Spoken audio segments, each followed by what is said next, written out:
Coming up on News 3, MTSU is getting students to think more about what's in their cup. Find out why coming up. And students are worried that they may be next on a Divisive Speakers college tour. And the women's basketball team is ready to start the season in the right direction after last year's successful season. All those stories, plus find out if that cold weather is here to stay. News 3 starts right now. Live from Studio 2 in the College of Mass Communications from the campus of Middle Tennessee State University, this is the News 3 Report.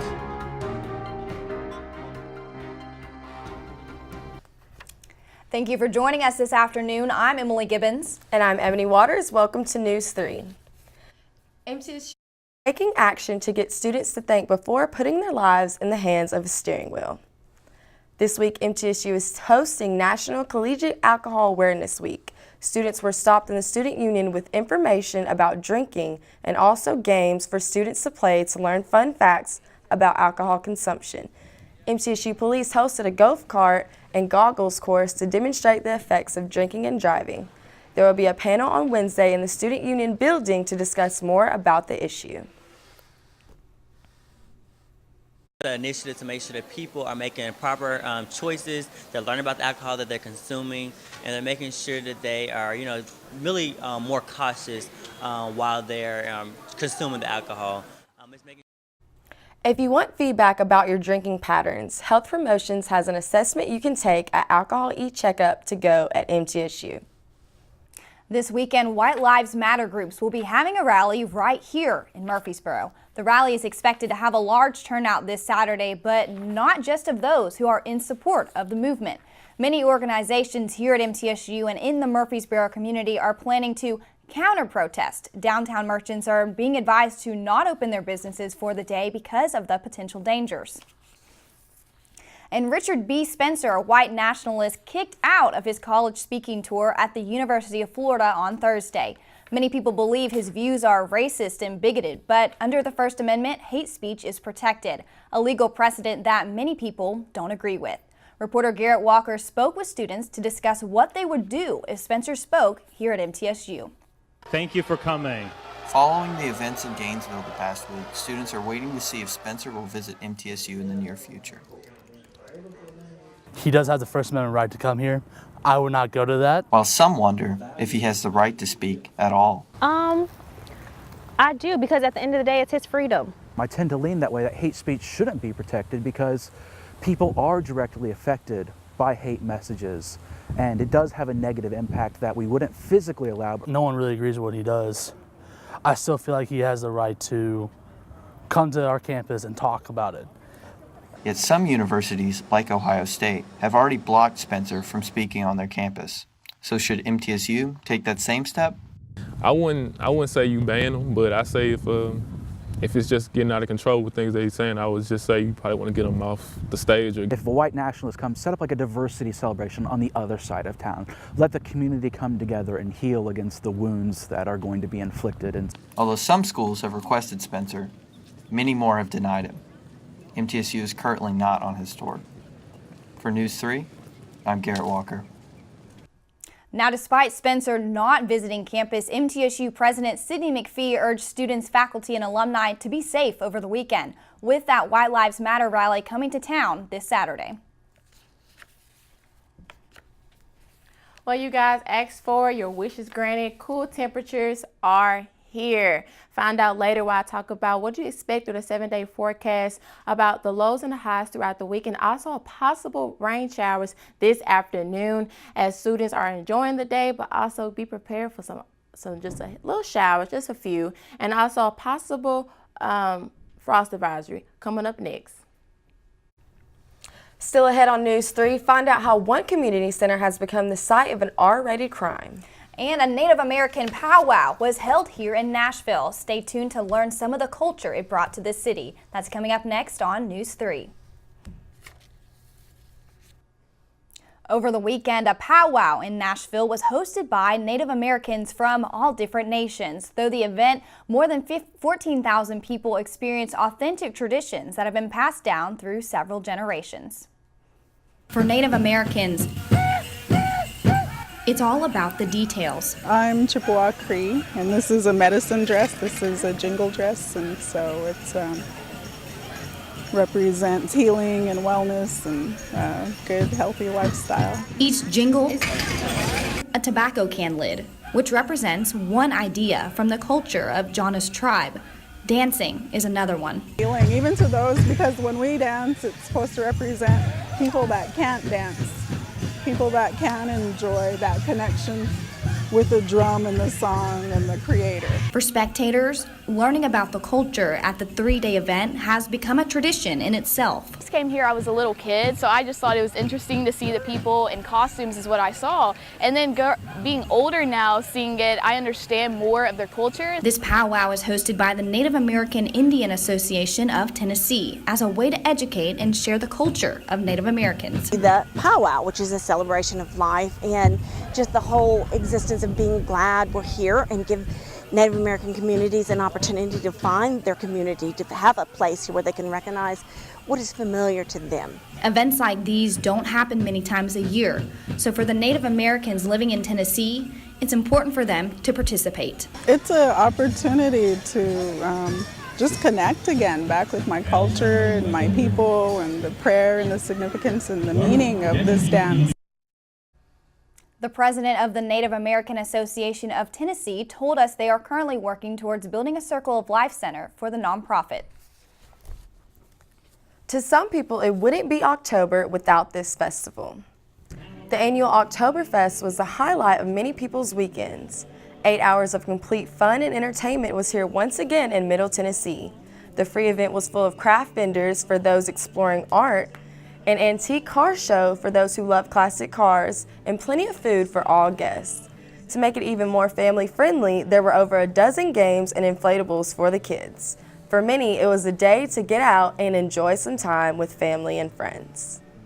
If anybody ever decides not to come to Oktoberfest, you're making a very big mistake, because you are going to feel like family with all of the people here. For anyone who didn't attend the Oktoberfest this time, the staff highly encourages you to come out next year. Now, Hermitage is known as a small, quiet town, but the area has recently been added to the list of small towns that are experiencing unexpected crimes. Reporter Portia Mitchell joins us now with the details. That's right. As crime rates continue to grow, police are finding that they are becoming more irregular and the motives are unclear.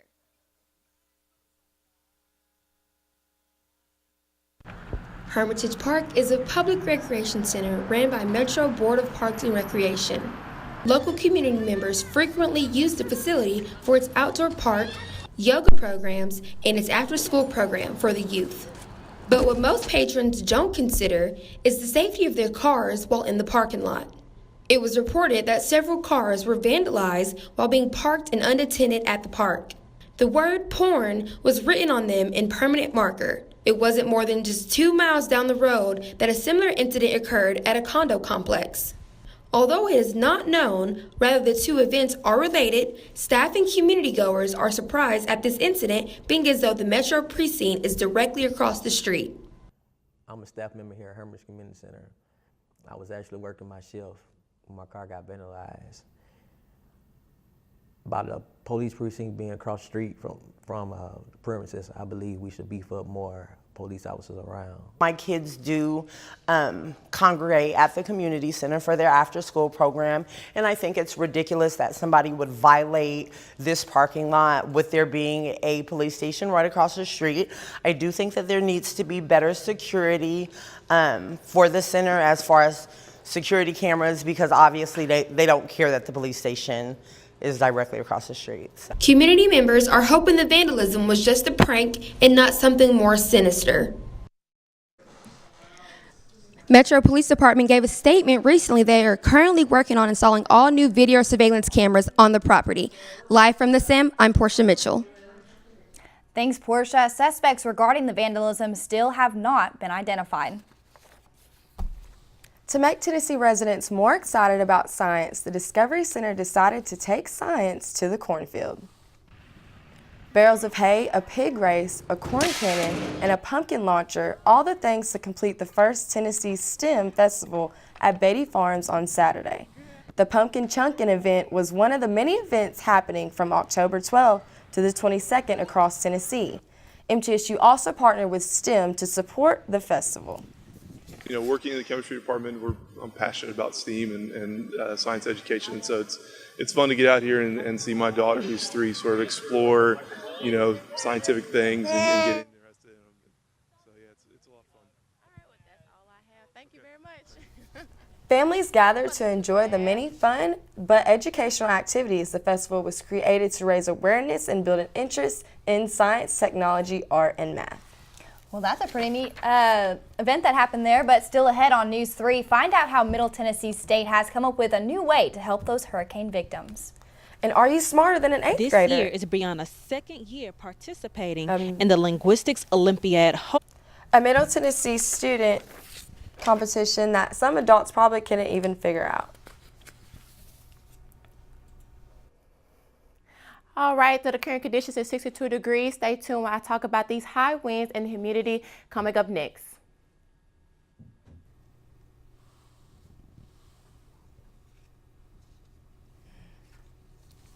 Over 2,500 students are doing it, but MTSU wants more. The College of Liberal Arts is set to achieve a goal here at MTSU. They have made a visible push to spread the message about the positive upside of having a liberal arts education. The new campaign signs Explore, Engage, Enrich, and Earn have been placed around the campus. The meaning is to explore your world, engage your mind, enrich your life, and earn a living. The degree is one of the most popular at MTSU, which offers extreme flexibility for students.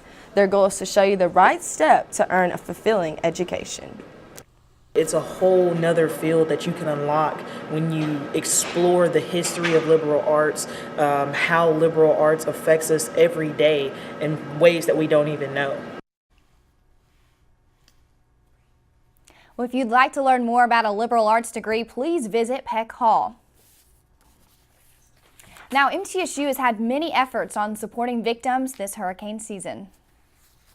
Hurricane Irma and Harvey left many people with nothing in St. Martin and other areas in the Caribbean. This hurricane season is recorded to be one of the worst since 1990. People on the campus at MTSU have started a new fundraiser to help once affected. Raiders Relief is a program dedicated to help the students and others who have experienced the hardships of the hurricane aftermath. All monetary donations are accepted and go towards helping hurricane victims. For more information about donating, please contact Joe Bales at 615-898-5818. An unpopular competition has many people surprised that middle schoolers can compete in. We have reporter Lauren Frederick live in the sim to tell us what one student has to offer that is helping her prepare for her future. Are you smarter than an 8th grader? A Middle Tennessee girl takes on a mission that most 8th graders don't think about this early. Ready, set, go. Socially, Brianna McVeigh fits right in with your average 8th grader. And I was like, what more do you expect? But academically, she's above average. I don't really know what job, but I know that I'd want to major in something like applied physics or astrophysics, stuff like that. This year is Brianna's 2nd year participating in the Linguistics Olympiad hosted by Middle Tennessee State University. I think I did pretty well. There were a couple that were pretty difficult, but there were some that were just kind of like you started it and then you're like, oh wait, this matches with this. When I was in middle school, I didn't even know it was a thing. Granted, that could just be the middle school I went to because I do love languages and have all my life. But on average, I would not say middle schoolers are interested in linguistics. She has no problem stepping out on her own, but wishes her friends could get a taste of what this experience is like. Especially since I'm the only one from my school here right now. But I feel like a lot of them would enjoy it, but I don't think it really kind of like appeals to them. Like, it's one of those things where at first you don't like it, but then you start getting into it. Although thanks to this opportunity, she has met and made friends that can relate to her linguistic speech passion. I'll have to, I want to be a missionary in Albania, so I would have to learn Albanian. That'd be difficult. I feel like other people would just kind of think it's boring because, I mean, when you first look at it, you're just like, oh, translating languages. Well, I don't really know too much about foreign languages, so I don't really feel like that's good for me. But at the end of the day, after Brianna structures all of her math, science, and language skills, she's just ready to go ahead and start her future. Reporting for News 3, this is Lauren Frederick. Thank you, Lauren. As a result in the competition, Brianna McVeigh placed first in her grade for the linguistics competition. Well, that's pretty impressive. But very impressive. I don't think I could do that for linguistics. Well, this morning I woke up and I threw a jacket on. It's probably been the first time I've done that Me too, in a couple in a of days. while. It's about that time of the season. And I heard there might be snow this weekend, but I'm thinking that Kiara is going to have that answer for us. Kiara?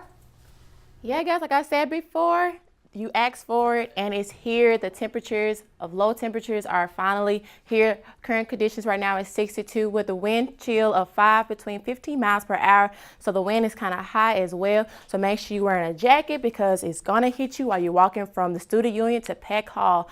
Participation is, right now is about 13%. So expect those afternoon showers that we were talking about. So yeah, cooling down, afternoon showers, just like around between 12 and 2 o'clock today, just a few or later on throughout the evening. And as Emily mentioned before, possible snow, but not just snow, but just frost advisory for the Middle Tennessee area starting on Wednesday. But I'll talk a little bit about that more on the 7-day forecast. All right, so tonight's forecast, you have in Shelbyville, 38 degrees, Carthage, 39 degrees, Nashville, 40 degrees, Salina, 40 degrees as well, Waynesboro, 37. So the temperatures just keep dropping from today to night. So again, make sure you're wrapping up and make sure, because you can get, this is time for the season to get sick, the flu and the cold really, really fast if you're not prepared. Tomorrow's forecast, temperatures rise just a little bit in the high 50s. Turning back. Metro radar, as you can see, it's a little dry. Again, just wind blowing, very cool temperatures, nothing happening right now, not until those afternoon showers I was telling you about earlier hit us in the Middle Tennessee area, Nashville area. Let's go on to our southeast radar. So as you can see, that rain I was telling you about, yeah, it's coming slowly down to us, but just for a little while. Nothing to be serious about, nothing to bring out the rain boost for, just a slight umbrella and some tennis shoes and you're out the door. All right. National radar. All right, as you can see that, as I was telling you about before, the rain's coming down. You see a little bit in Portland and also a little bit down in New Orleans and Tampa. Rain still taking with us, but you see those cool temperatures coming from the west all the way down to here, and we feel them. Lord, do we know we feel them. The temperatures are very, very low. So you, like I said before, you guys asked for these low temperatures and they are finally here. Now let's talk about our 7-day forecast. This Wednesday, there's a 30% chance of rain coming probably from today until tomorrow. And then a 40% and 62 degrees tomorrow as well. But that frost advisory between 2 a.m. and 9 p.m. Make sure you are having your faucets on and place something on your car so your windows don't get frosty. Thursday, 57. Friday, high of 70 degrees. Saturday, 67 degrees. But another 40% chance of rain. Also on Sunday, expect a 53 and a 53 on Monday and a 63 on Tuesday. That's all I have for the weather today. Back to you at the desk. Well, still ahead on News 3, see how the Lady Raiders saved a spot for the championship tournament. And find out what movies you're going to get spooked by this Halloween season. That's coming up next on News 3. Find out how our women's soccer team is doing. Reporter Lee Clayton has the news. With a look at the, okay, let's kick off sports with soccer. The ladies Raiders hosted a Southern Miss game after a 2-3 loss to LA Tech on Thursday night. Middle Tennessee points leader Peyton DePriest finished off an early chance, giving her a conference high of 13 goals on the year. DePriest later left the game with an ankle injury and she did not return. Sophomore forward Taylor Hatch quickly added to the lead with her 4th goal this year. The Golden Eagles played a tough game, scoring in the late second half, but Southern Miss ultimately missed 2 many opportunities for the victory. MTSU sideline reporter David James spoke to Coach Ashton Roden after the game and said the Priest injury did not seem too serious. With that win, MTSU scored one of the 8 spots in Conference USA Championship Tournament. The Blue Raiders finished their regular season against UAB in Birmingham Friday at 7 p.m. Now the women's basketball team, they are ready to start off the season in the right direction after the success of last year's season. The MTSU women's basketball is hoping to expand the success from last year into this upcoming season with the winning record they finishing with 23-11 to become a top team in the Conference USA. Another grand achievement was head coach Rick Ensel being inducted into the Hall of Fame, also becoming one of MTSU's most all-time winning coaches. MTSU starting point guard Ty Petty graduated last year, leaving Ensel to rely on other big names on the team such as Alex Johnson and Gabrielle Line. We will see how the latest Raiders compete this year in the season upcoming against Tennessee Wesleyan University this Sunday. Now moving on to MTSU football team, they have been having some struggles during this season. The latest game happened over the weekend against a loss to Marshall. A major contributor to this factor was the failure of Raiders to successfully secure the football, with 3 turnovers for the Raiders and 0 for Marshall, which was a key factor in his blowout victory for Marshall. And a final score of 38-10, the Raiders hope they can bounce back strong against the University of Texas on November the 4th. Now that's all I have for your sports segment. I'm going to send it back to Kiara for our last look at the weather. All right, as you can see, the clouds are turning gray. As we was talking about earlier, those afternoon showers are slowly coming upon us. Students are starting to go home and go to the library to study for right now. And those temperatures is windy. It's really windy out here. As you can see, the leaves and everything is blowing around me. So make sure you are having something to cover you or cover your head for the rain right now. Thank you for joining us today. I'm Kiara Chambers. Back to you guys at the desk. So we're gonna float it. Okay. Well, it was really cold outside, so Kiara was out there telling us all about that weather, and I'm for sure going to have that jacket on all week as I'm walking to class and going about my business. And I'll continue right there with you. Thank you so much, guys, for joining in. I'm Ebony Waters.